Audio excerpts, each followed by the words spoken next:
നിങ്ങളുടെ ഫേവറേറ്റ് സീരിയലുകൾ ടിവിയിൽ വരുന്നതിന് മുൻപേ സൺ നെക്സ്റ്റ് ആപ്പിൽ കാണാം. ഇനി എല്ലാവർക്കും മുൻപേ കാണൂ. ഇപ്പോൾ തന്നെ സൺ നെക്സ്റ്റ് ആപ്പ് ഡൗൺലോഡ് ചെയ്ത് സബ്സ്ക്രൈബ് ചെയ്യൂ.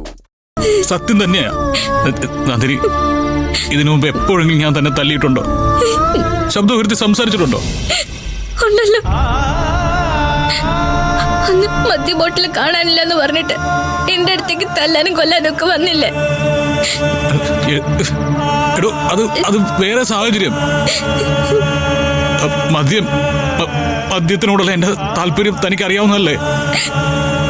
അന്ന് ഞാനല്ലല്ലോ തെറ്റ് ചെയ്തത്. സാർ ബാളുണ്ടാക്കാൻ എന്നെയാ തെരഞ്ഞെടുത്തത്. ഞാൻ എന്റെ വീട്ടിൽ പൊക്കോട്ടെ എന്ന് എത്ര തവണ ചോദിച്ചതാ. എന്റെ അച്ഛന്റെ മുത്തശ്ശിയുടെ ഒക്കെ കൂടെ പോയി നിന്നോട്ടെ ഞാൻ എത്ര തവണ ചോദിച്ചതാ. ഞാനിവിടെ സമാധാനമായിട്ട് നിൽക്കുമായിരുന്നല്ലോ.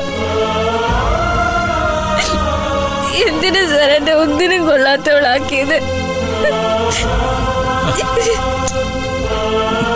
നന്ദിനി, ഞാൻ കാര്യം എന്താണെന്ന് നിന്നോട് പറഞ്ഞു തരാം.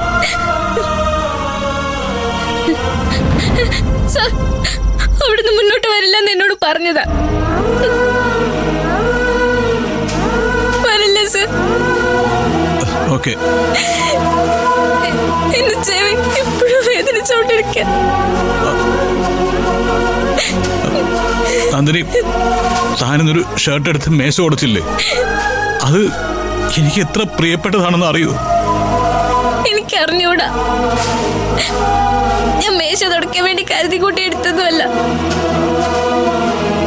അടുക്കളയിൽ അത് ചുരുട്ടിക്കൂട്ടി നനച്ചു വെച്ചിരുന്നതാ. സാധാരണ മേശ തുടക്കാനുള്ള തുണി അവിടെ വെക്കുന്നതുകൊണ്ട് ഞാൻ എടുത്തുന്നേ ഉള്ളൂ. അതിന് ഞാൻ തല്ലുകൊണ്ടത്. നന്ദിനി, ആ ഷർട്ട് എന്റെ പ്രാണനായിരുന്നു.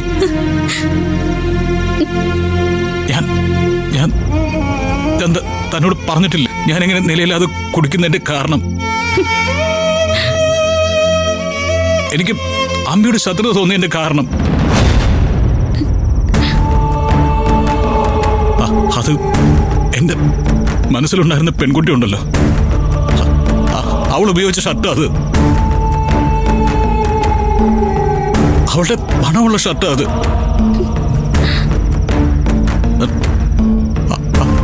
അവളുടെ എന്ന് പറയാൻ എന്റെ കയ്യിലുള്ള ഒന്നേ ഒന്ന്. അതെടുത്ത് മേശ തുടങ്ങിയത് കണ്ടപ്പോ എനിക്ക് പിടിച്ചു വയ്ക്കാൻ പറ്റിയില്ല. അതുകൊണ്ട് അങ്ങനെ ചെയ്തു പോയതാ നന്ദിനി. സോറി. താൻ അറിയാതെയാണ് അത് അടുക്കളയിൽ വന്നെങ്കിൽ അതാര് ചെയ്താണെന്ന് എനിക്ക് മനസ്സിലായി. എന്നെയും അവളെയും തോൽപ്പിച്ചവര്, ഞങ്ങളുടെ ജീവിതം ഇല്ലാതാക്കിയവര് അവര് തന്നെ. അതിന്റെ പേരില് ഞാൻ ഈ കൈ കൊണ്ട് തന്നെ തല്ലിപ്പോയില്ലേ? ഞാൻ തന്റെ കാല് പിടിച്ച് മാപ്പി ചോദിക്കാം. എന്നോടൊന്നും പൊറുക്ക് നന്ദിനി, പ്ലീസ്.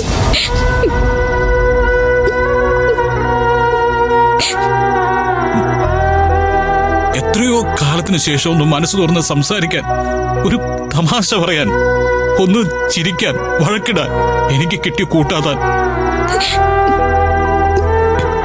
താൻ എപ്പോഴും എന്നോട് ചോദിക്കാറില്ലേ, അമ്മയെ തോൽപ്പിക്കാൻ വേണ്ടിയല്ലേ ഞാൻ തന്നെ സംരക്ഷിക്കുന്നതെന്ന്? അല്ല എന്നുള്ളതാ സത്യം. സൂര്യ എന്നേക്കുമായിട്ട് തോറ്റുപോകാതിരിക്കാൻ വേണ്ടിയാ.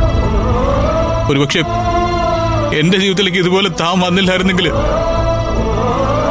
ഇത്രയും നാളും ഞാൻ ജീവിച്ചിരിക്കുമെന്ന് പോലും എനിക്ക് അറിയില്ലായിരുന്നു. നന്ദിനി,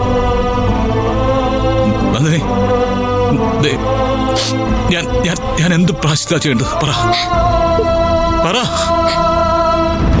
ഒന്നും വേണ്ട സാർ, പോയിക്കോ. എടോ, താനൊന്നും വാ. ഞാൻ വന്നോളാം സാർ, പോയിക്കോ. ഇല്ല, നമ്മൾ ഒന്നിച്ചേ പോകുന്നുള്ളൂ. ഞാൻ തന്നെ അടിച്ചപ്പോ സന്തോഷിച്ച ഒരുപാട് പേരുണ്ട് താഴെ. അവരൊക്കെ ഇപ്പൊ ആഘോഷിച്ചുകൊണ്ടിരിക്കുകയായിരിക്കും. അവരെന്തോ ചെയ്യട്ടെ, പക്ഷെ നമ്മൾ തമ്മിൽ ഇനി ഒരു വഴക്കുണ്ടാവാൻ പാടില്ല. Nandini please. Sorry Nandini, I am sorry. Please please വാ നന്ദിനി, ഞാനൊന്ന് പറയട്ടെ.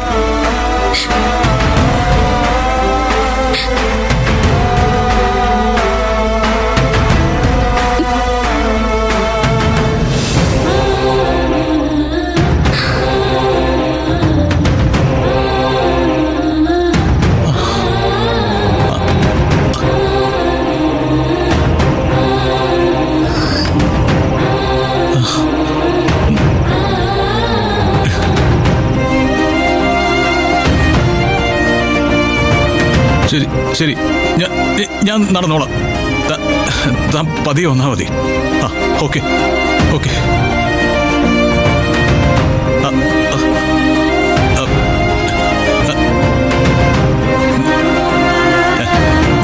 ഞാനിന്ന് ജീവനോടെ ഇരിക്കാൻ കാരണം താനാ.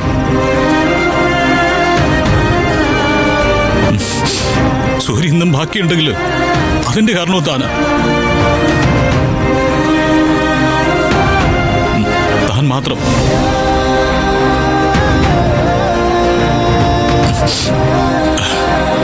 ശരി വന്നേക്ക്.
തന്നോട് കാണിച്ചത് വലിയ ക്രൂരതയായിപ്പോയി.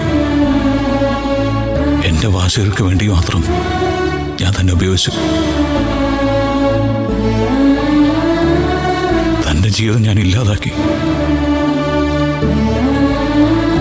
100 പരാതികൾ പറയുമ്പോഴും